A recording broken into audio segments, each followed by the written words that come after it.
Malviya National Institute of Technology Jaipur, MNIT Jaipur से आप MTech under sponsored category या एमटेक अंडर पार्ट टाइम और PhD भी आप कर सकते हैं। तो आइए इस वीडियो में पूरा डिटेल में जानते हैं एमटेक के बारे में और PhD प्रोग्राम के बारे में और इसकी एलिजिबिलिटी क्राइटेरिया, इसकी एप्लीकेशन फ़ीस और इसकी लास्ट डेट क्या होगी एप्लीकेशन फॉर्म की। तो आइए शुरू करते हैं इस वीडियो को।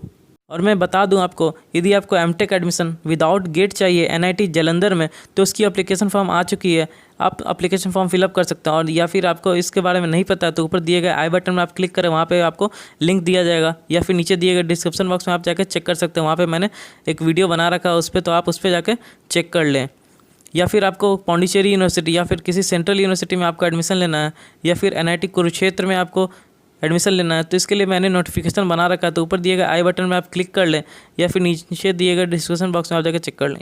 मैं इस तरह का वीडियो बनाते रहता हूं और आप लोगों को गाइडेंस करते रहता हूं, तो आप मेरे चैनल को सब्सक्राइब कर लें और नोटिफिकेशन बेल बटन भी हिट कर लें, जिससे आपको इंस्टेंट अपडेट मिलते रहेगी।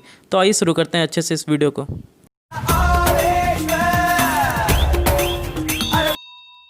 तो पहले बात करते हैं इसकी ऑनलाइन इंपॉर्टेंट डेट्स की।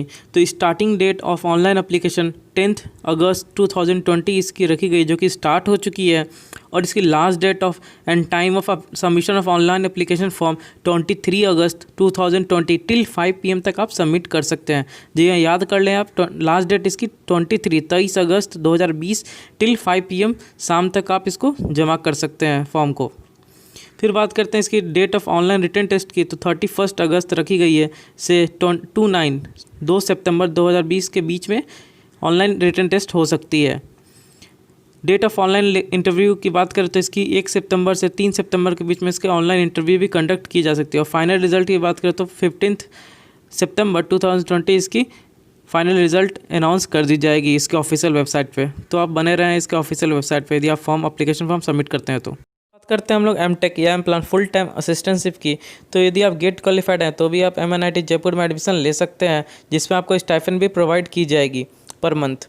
अब बात करते हैं हम लोग M Tech and M Plan full time sponsored category और पार्ट टाइम कैटेगरी में भी आप एडमिशन ले सकते हैं MNIT जयपुर में। तो बात करते हैं स्पॉन्सर्ड कैंडिडेट्स के, तो वो एम्प्लॉय होने चाहिए या PSU के, या फिर गवर्नमेंट डिपार्टमेंट के, या फिर रिसर्च डेवलपमेंट ऑर्गेनाइजेशन के, या फिर रिकॉग्नाइज प्राइवेट इंडस्ट्री कि आप एम्प्लॉय होने चाहिए, या फिर कोई एजुकेशन इंस्टीट्यूशन से भी आपको फंडेड किया जा सकता है, तो भी आप अप्लाई कर सकते हैं। तो बात करते हैं पार्ट टाइम कैंडिडेट्स के, तो अप्लाई कर सकते हैं जो कोई एम्प्लॉय कोई गवर्नमेंट जॉब में कर रहे हैं काम, या फिर रिकॉग्नाइज प्राइवेट इंस्टीट्यूट में आप काम कर रहे हैं, तो आप उसमें अप्लाई कर सकते हैं as a part time candidate in MTech.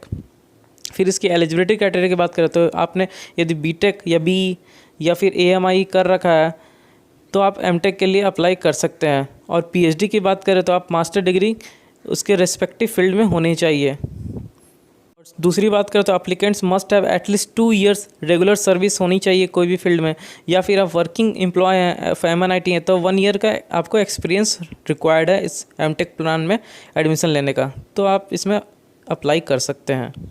बात करते हैं इसकी एलिजिबिलिटी क्राइटेरिया की। तो यहाँ पे आप देख सकते हैं मिनिमम 6.5 CGPA होना चाहिए आउट ऑफ 10 पॉइंट स्किल पे, या फिर 60% मार्क्स होनी चाहिए आपको BTech में, तो आप एमटेक के लिए अप्लाई कर सकते हैं। और PhD के भी यही क्राइटेरिया रखी गई, 6.5 ऑन 10 CGPA स्केल और 60% मार्क्स इन मास्टर्स, तो आप PhD के लिए भी अप्लाई कर सकते हैं। फिर बात करते हैं हम लोग कि यदि आप एक brilliant candidate with CGPA more than 9 और 85% यदि आपका CGPA है इन बैचलर डिग्री इन इंजीनियरिंग या फिर आर्किटेक्चर, तो आप डायरेक्ट PhD के लिए अप्लाई कर सकते हैं। बात करते हैं बेसिक सिलेक्शन क्राइटेरिया की फॉर एमटेक और M Plan degree in full time sponsored या फिर पार्ट टाइम कैंडिडेट्स के लिए। तो यहाँ पे आप देख सकते हैं बेसिक फॉर सिलेक्शन एक्सपीरियंस होने चाहिए, या फिर मेरिट ऑफ क्वालिफाइंग एग्जामिनेशन, या फिर इंटरव्यू और टेस्ट बेसिस पे आप इसमें एडमिशन ले सकते हैं। तो आप स्क्रीन पे भी देख सकते हैं और इसके ऑफिशियल वेबसाइट पे जाकर विजिट कर सकते हैं। बात करते हैं लोग PhD admission in MNIT Jaipur में। तो PhD in engineering architecture and planning discipline में आप एडमिशन ले सकते हैं। यदि आपका मास्टर्स डिग्री इन इंजीनियरिंग या फिर टेक्नोलॉजी या फिर आर्किटेक्चर एंड प्लानिंग डिसिप्लिन में 6.5 CGPA ऑन 10 पॉइंट स्केल में है, तो आप इसमें अप्लाई कर सकते हैं। या फिर 60% मार्क्स आपका है तो भी आप अप्लाई कर सकते हैं। और यदि इन केस यदि आप एक ब्रिलियंट कैंडिडेट है विथ CGPA मोर देन 9 और 85% मार्क्स यदि आपका है बैचलर डिग्री में, तो आप इस PhD कोर्स में अप्लाई कर सकते हैं। फिर बात करते हैं हम लोग PhD in humanities and social science में भी आप अप्लाई कर सकते हैं, जिसका eligibility criteria as same as engineering या ऊपर दिए गए कैटेगरी के सेम है, तो आप इसमें भी देख सकते हैं। बात करते हैं लोग financial assistantship in PhD admission in MNIT Jaipur में। तो यदि आप पीएचडी प्रोग्राम के लिए सेल्फ फाइनेंस बेसिस पे आते हैं तो आपको कोई भी इंस्टीट्यूट असिस्टेंटशिप प्रोवाइड नहीं करेगी, कोई भी आपको स्टाइफेन या फिर स्कॉलरशिप प्रोवाइड नहीं करेगी। तो हम बात करते हैं minimum qualification for admission to PhD programme के लिए। तो आप यदि डिपार्टमेंट आर्किटेक्चर एंड प्लानिंग में चूज़ करते हैं तो master degree in architecture planning and technology में होनी चाहिए, या फिर केमिकल इंजीनियरिंग में आप अप्लाई करेंगे तो फिर आपका BTech B in chemical engineering या फिर इक्विवेलेंट होनी चाहिए। फिर केमिस्ट्री में बात करते हैं तो आपको एमएससी इन केमिस्ट्री या फिर मॉलिक्यूलर केमिस्ट्री। तो आप इस तरह से आप वीडियो पॉज करके आप देख सकते हैं। फिर सिविल इंजीनियरिंग की बात करें तो आपको एमई या एमटेक होनी चाहिए, masters degree in civil engineering में। या फिर कंप्यूटर साइंस एंड इंजीनियरिंग की बात करें तो आपको बीटेक भी इन सीएसई होनी चाहिए और एमटेक एमई इन सीएसई ब्रांच होनी चाहिए। तो आप इस तरह से आप वीडियो पॉज करके और भी क्राइटेरिया चेक कर सकते हैं।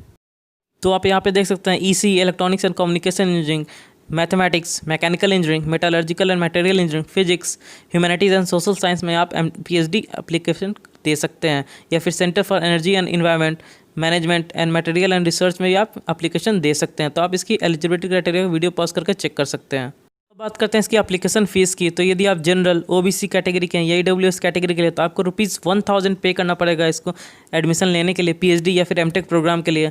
यदि आप एससी एसटी कैटेगरी के हैं या पीडब्ल्यूडी कैटेगरी के लिए तो आप ₹500 आपको पे करना पड़ेगा इन एमटेक और पीएचडी एडमिशन में अप्लाई करने के लिए इन एमएनआईटी जयपुर में।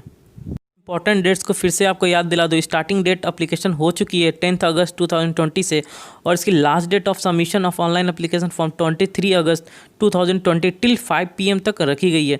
जी हाँ, 23 अगस्त 2020 टिल 5 PM शाम तक आपकी एप्लीकेशन फॉर्म को सबमिट करने का लास्ट डेट रखी गई है। तो इस तरह से आप वीडियो पास करके आप इंपॉर्टेंट डेट्स देख सकते हैं। पीएचडी इन एमएनआईटी जयपुर के लिए अप्लाई कर रहे हैं तो यहाँ पे आपके लिए एक नोटिस है। तो यहाँ पे स्क्रीन पे आप देख सकते हैं statement of purpose only for those who are applying for PhD including research idea not more than 300। तो आपको स्टेटमेंट ऑफ पर्पस एक लिख के देना पड़ेगा, नॉट मोर देन 300 वर्ड्स से ज़्यादा नहीं होनी चाहिए। तो इस तरह से आपकी SOP will be have due weightage during process of screening और सिलेक्शन में आपके काम आएगी। तो इस तरह से आपको एक ऑनलाइन एप्लीकेशन फॉर्म फिलअप करके देना पड़ेगा, कंपलसरी है ये, तो आप इसको ध्यान में रखेंगे। फर्दर आपको कोई भी क्वेरी है इस रिगार्डिंग एडमिशन के प्रोसेस के थ्रू तो आप इस दिए गए एमएनआईटी के ऑफिशियल वेबसाइट नंबर पे आप कॉल कर सकते हैं। टाइमिंग भी दी गई 2:30 PM टू 5 PM के बीच में आप कॉल कर सकते हैं, या फिर दिए गए ईमेल आईडी पे आप मेल कर सकते हैं। और साथ ही साथ यदि आपको कोई भी और क्वेरी चाहिए मुझे कमेंट सेक्शन में कमेंट करें, मैं आप जल्द से जल्द आपको रिप्लाई देने का कोशिश करता हूँ। यदि आपका इंटरेस्ट है एमटेक अंडर स्पॉन्सर्ड कैटेगरी या फिर एमटेक इन पार्ट टाइम या फिर मास्टर्स इन प्लानिंग डिसिप्लिन या फिर मास्टर्स इन आर्किटेक्चर, तो आप इसमें अप्लाई कर सकते हैं। फिर उसके बाद बात करते हैं यदि आपको पीएचडी में इंटरेस्ट है एमएनआईटी जयपुर में पढ़ने का तो आप पीएचडी एडमिशन में के लिए अप्लाई कर सकते हैं। तो यदि ये इन्फॉर्मेशन आपको अच्छा लगा तो इस वीडियो को लाइक कर दें, ज़्यादा से ज़्यादा लोग को शेयर करें जिन्हें इनकी ज़रूरत हो, और इस चैनल को सब्सक्राइब कर लें। मैं इसी तरह का वीडियो बनाते रहता हूँ तो आप नोटिफिकेशन बेल बटन भी हिट कर लें जिससे आपको इंस्टेंट अपडेट मिलती रहेगी।